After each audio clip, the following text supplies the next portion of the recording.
Hello and welcome to Active Classroom's webinar on strategic reading. My name is Virginia Tate and I am a high school history teacher at Florence High School in Florence, Alabama. We will spend the next 20 minutes or so examining what strategic reading is and how you can use Active Classroom to work on this skill with your students. So before we begin, I think it's important for us to define strategic reading so that we know exactly what we are wanting to accomplish with our students. Strategic reading involves teaching students to interact with their text and to read with purpose to accomplish a goal or a task. Most of us who teach secondary education assume that our students know how to read. And most of them do, or they can at least call words. But from my experience in teaching, I've come to the conclusion, as you probably have, that a large portion of our students struggle with reading comprehension. Also, as a secondary teacher, I know that I have felt ill-prepared to teach my students how to comprehend what they are reading. I always thought that was kind of an elementary school teacher thing. And so after a lot of professional development with a focus on reading strategies for students, I quickly learned that there were things that I could do to help students learn how to read and not just call words. So Active Classroom offers a variety of activities that emphasize the strategies and skills needed to become strategic readers. Today, we're going to focus on a few that you can use with your students that are easy for you to navigate and easy for your students to complete that will focus specifically on improving their reading skills. Using these activities found in Active Classroom does the most important thing for your students, which is teaching them to be a smart reader. In the grand scheme of things, to me, that's the most important thing that we can teach them. And teaching students to be strategic readers allows for them to become not only lifelong learners, which is important, but also independent learners, which is really our goal. It will also help them improve scores on their high-stakes testing, particularly those that help with college entry. So all of these, to me, are great reasons to spend class time, teaching your students how to read. So if we look at today's agenda, today we are going to spend some time first looking just at the literacy standards that will help guide us in knowing what our students should be able to do as far as reading is concerned. And then we will look at 3 specific activities in Active Classroom that will allow your students to practice their reading skills. And so the 3 activities that we're going to examine are strategic reading and history, conquering close reading, and Common Core assessments. All of these are excellent, easy-to-use resources that I use quite frequently in my classroom. So here we can see the reading standards for literacy in history, social studies, grades 6 through 12. Some of the things that our students need to be able to do and to do on a regular basis are listed here. So if you notice, first, they need to be able to cite specific textual evidence to support analysis. Citing evidence is definitely a skill that our students will need to survive in our world today. Another standard that our students need to be able to practice is to determine the central ideas or information of a primary or secondary source and to be able to summarize the idea. And that is incredibly difficult for my students. So anything that helps my kids work on summarization, I always am looking for activities for that.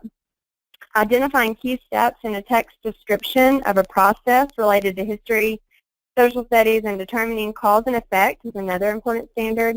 Also, text structure, vocabulary, and point of view analysis are all things that our students are expected to do. An Active Classroom has activities that address all of these standards, and we will look at some specific examples as we go through the webinar today. Other important literacy standards that you see now that our students need to practice are interpretation of visual information. Obviously, that's really important in social studies education with charts, graphs, maps, political cartoons. They also need to be able to distinguish among fact and opinion and analyze the relationships between primary and secondary sources on the same topic. So we're going to go ahead and get started. Obviously, the first thing that you would need to do is go and log into your Active Classroom account. And once you've logged in, we want to find an activity called Strategic Reading, which is one of my favorite activities to use when teaching reading comprehension. So first, go to Content and then Find Activities. The easiest way to get there is to make sure that you've pressed reset so all your search fields are blank, and then click on Series Title and Strategic Reading and History. So we're going to search. As you can see, there are lots and lots of different types of activities found here to practice with your students. Strategic Reading and History in general means teaching your students to interact with their text and to be actively engaged in their reading. This activity has many different strategies that you can use with your students. If you notice by looking at the titles over here, this activity these are not divided out by subject like a lot of Active Classroom activities are. Instead, they're sorted by different strategies to use with your students. And I have found that it's nice to use them even if they aren't exactly the content that you're teaching, so that your students get used to the strategy. And then if you want to apply them to the content that you're teaching, you can create your own activities using these strategies, but your own selected reading.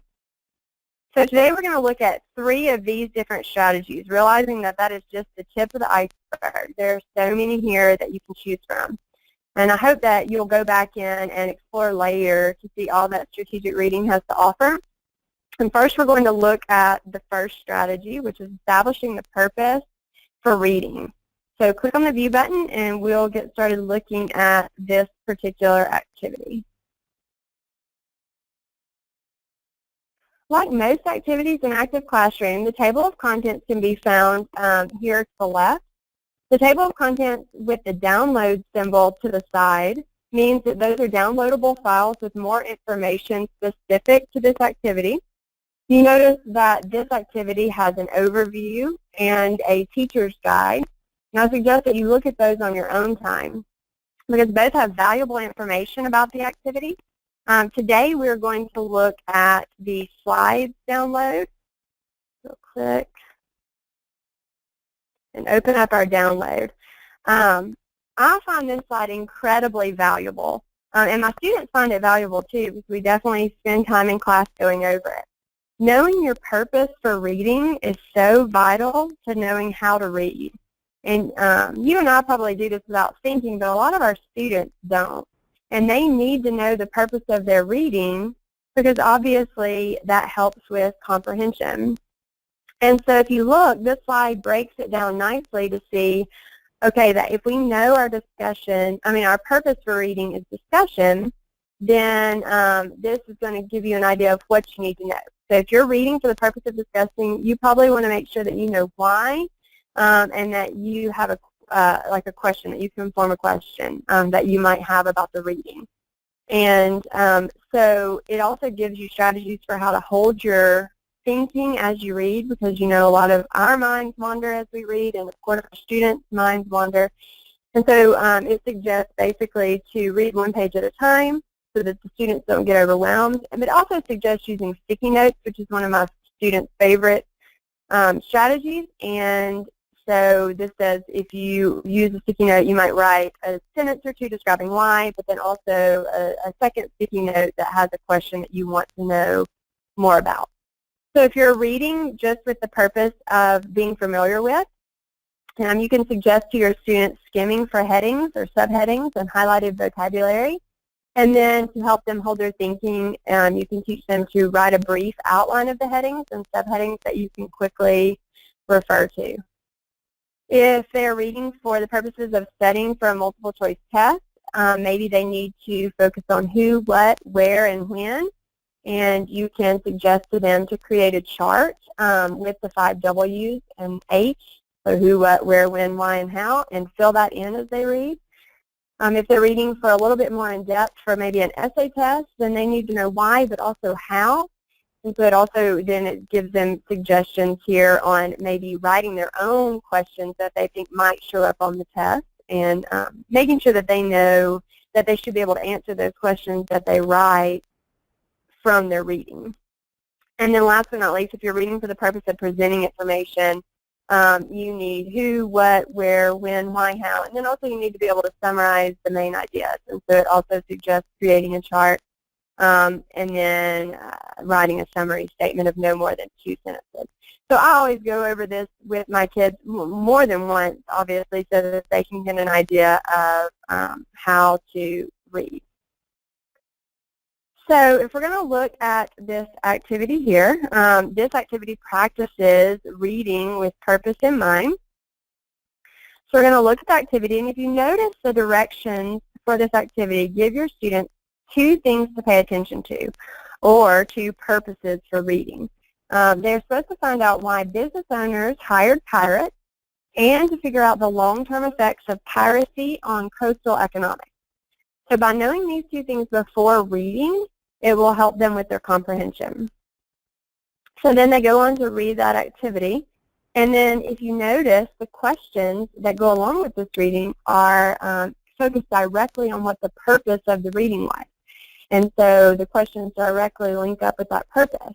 And I know this seems kind of elementary, but a lot of times it's these type of confidence builders that allow for your students to have a little faith in their ability to read, which oftentimes they don't have. So we're going to look at a second activity here in strategic reading. We're going to look at this activity that focuses on highlighting. And so we're going to open that up. And so if we go to the highlighting, in this activity, the directions say to read the following selection here and highlight the most important words and concepts. I love this activity because it only allows, if you notice in the instructions here, the students to highlight 20 words. Oftentimes, students love highlighting so much, if it's with a real highlighter or just a text highlighter on your computer, they go crazy with it because they just love highlighting stuff. But here, since they can only highlight 20 words, they have to be selective and make sure that they pick out the most important information. The directions also encourage them to look for words and concepts that answer who, what, when, where, why, and how. Then in this particular activity, after you've highlighted, if you notice down here, you have to write 2 questions that you would expect to see on the test. These questions should come from the ideas and concepts that you have already highlighted. So the students not only have to read the short excerpt, but they also have to learn how to pick out the most important information. So I'm going to show you kind of what highlighting would look like from a student account. So if they were looking through here and they were going to highlight maybe Americans because they thought that was the who, they would go up and click on this little pencil here. It's going to pull up a place for them to highlight. They can select what type of highlight they want. And then if you notice here, they have a box for annotation. So maybe they could write who there. If you notice, they're highlighted here, and then their annotations are over here to the side. And so I love for them to be able to see their annotations, because it allows for them, if they are going back maybe to write their questions, or they're just going back to review the material, then they can review information quickly here on the side without having to reread the paragraph. So maybe if they're wanting to highlight this here, again, just to give you an idea, they would select the highlight, put their annotation, and again, it would pop up over here on the side. And so this highlighting activity is definitely one of my favorites and one of my students' favorites as well. All right, so the last activity we're going to look at in strategic reading, in the strategic reading module, is sorting facts and introducing text structures. So we're going to go there. And in this activity, students will work on sorting facts and summarization. So if you notice over here in this activity, This is one that is downloadable, and it has to be downloaded in order to be completed. So I'm going to download the PDF here. I love the idea behind this activity. So in it, your students are going to be given 20 terms, you notice those here, that deal with things from World War II. The activity asks them to put the terms in logical categories. Then the students will use those categories to put together an outline for an essay. It appears that these terms, if you look at them very closely, would probably organize themselves into certain paragraphs for an essay, including maybe leaders, countries involved, and reasons for involvement. This is an excellent way for students to learn how to organize information. And if they can organize the information, then you know that they understand the material. The second part of the activity, they kind of do the same thing. They have another sort here that they have to do. As you can tell, these terms in the second sorting should be placed in chronological order, which is another really great thing that helps your students understand text structure as well as cause and effect. So that's one of my favorite activities there. I encourage you again to explore more of the strategic reading activities. They are all great, and they all help your students become better readers. So we only looked at a few of those. The next activity that we're going to look at is conquering close reading. And so we're going to look here.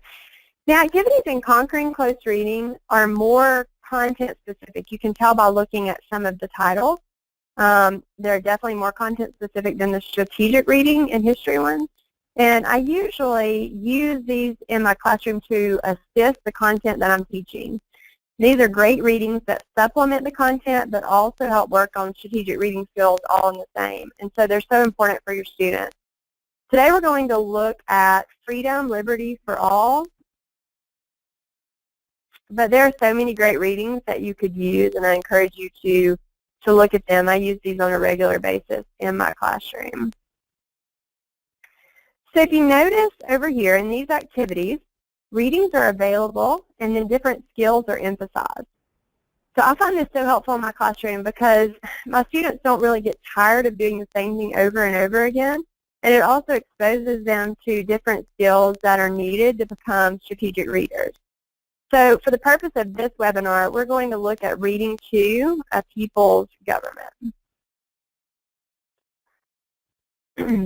So this particular activity touches on 4 different skill sets, and you can see those here.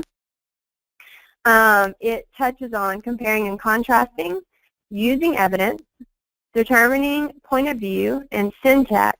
So all these skills are addressed in this reading. And you notice your students are going to read a passage that deals with the rise of Andrew Jackson to the presidency and the rise of the Jacksonian democracy. So after reading the activity, or the paragraph, that deals with the rise of Jacksonian democracy, your students will be required to answer these questions. And some of them are questions, and some of them are just identifying main themes and ideas. So these questions here focus on summarizing, identifying the main idea, and finding keywords that demonstrate this theme. So many times, my students, when I require them to read, if I don't give them questions like this, they skim the paragraph looking for keywords so that they can pull out the correct answer.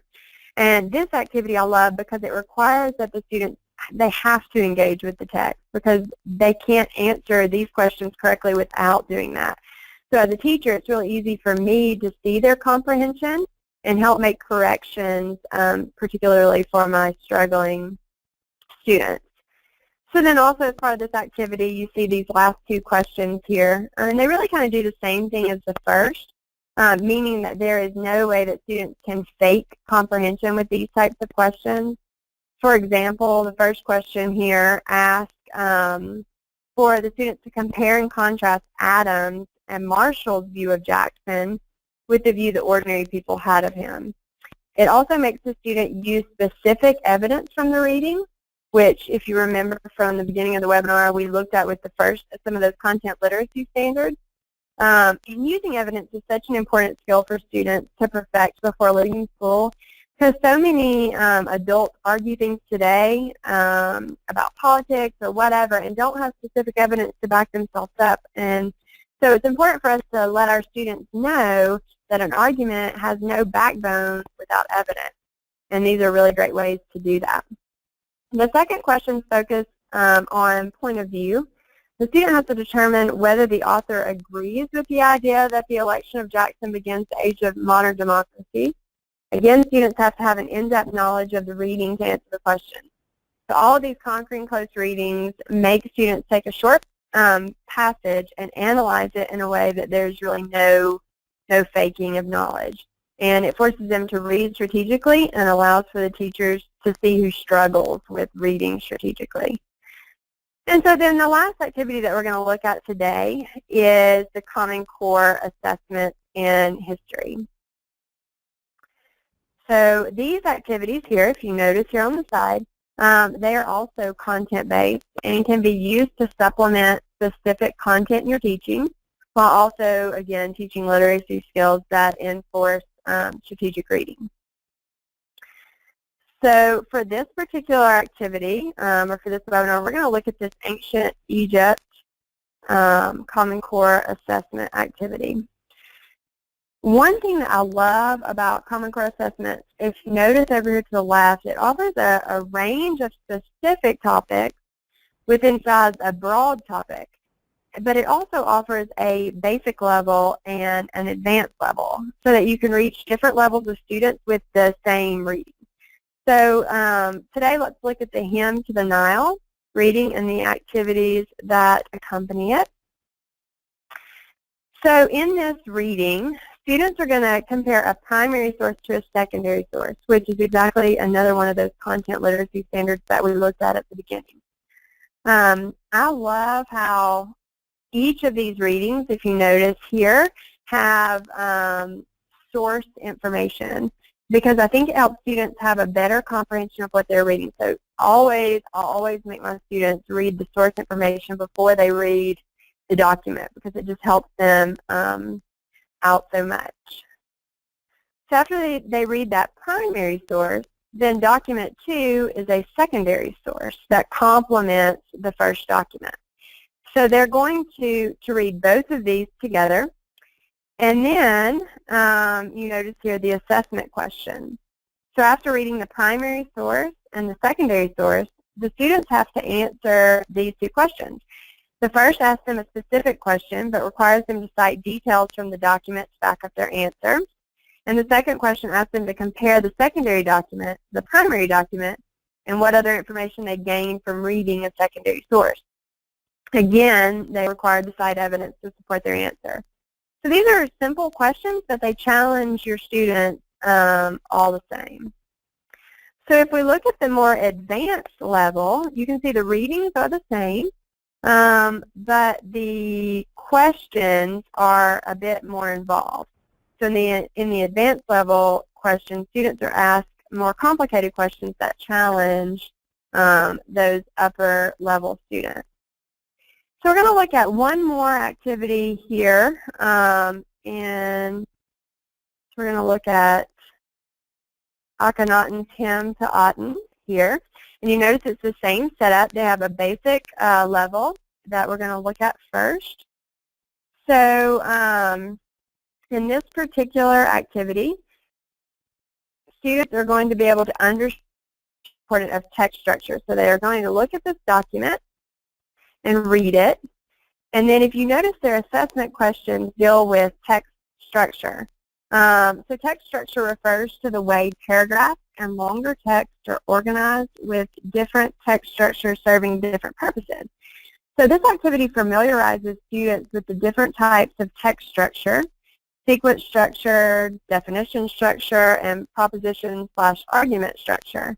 And I love this because I don't think text structure is something that most students think about, but it can play a really big role in increasing students' comprehension if they know what type of text structure they are reading. So after introducing students to different types of text structure, the questions then ask for the student to pick the text structure that most accurately describes the structure of the document that they just read and to explain their choice. And so then the second question is another question that asks students to use evidence to make an argument. And then if you look at the advanced level, again, the same document with a bit more advanced questions that really challenge your students that are sitting in the same classroom as your struggling readers, that it allows for them to have something that challenges them as well. So that's all we're going to look at in Active Classroom today. So just to give you an overview of what strategic reading is, remember we said that it teaches students to interact with the text for understanding and that it helps students become lifelong learners. And so it's definitely worth spending time in class to help your students become better readers. And Active Classroom really is an excellent resource to use to teach your students to become better readers. So here's your information for if you have questions or comments. You can email here at this address, pgothard@socialstudies.com. So thank you for joining us today.